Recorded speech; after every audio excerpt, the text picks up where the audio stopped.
આમ તો પિન્ટુભાઈ મારું ઘર જ કહેવાય.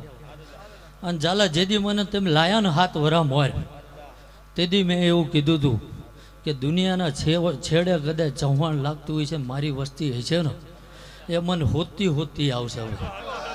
જય હો જય હો કીધું તું ભાઈ પિન્ટુભાઈ બની જેલું આ બોલે ને હું આગળ સરકડિયા બોલ્યો તો ભાઈ મારા પગ જાય અને અમરાજને ઊભો રાખીને જઉં છું ભાઈ.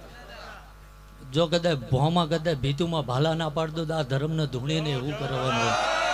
ઝાલા વધુ તો બોલતો નહીં અને અહીંયા આ ફરજ છે ને અહીંયા આ ફરજ છે ને એવું મારે કહેવાનું ના હોય. કદાચ આ ઘોડે પલાણ નાખું ને એટલે એ જે ફરતું હોય ને જો કદાચ મારા ઘોડાના પૂછડા બાંધીને ના લઈ જાઉં ભોગાવમ ના નાખી દઉં મારું આ આવું શું કહું. ઝાલા વધારાનું બોલ્યો નહીં કોઈ દાડો. અને બળુભા જે જગ્યાએ હું બોલ્યો છું એ બનાવ્યા વગર મેં રહ્યો નહીં ભાઈ. શું કહું ઝાલા.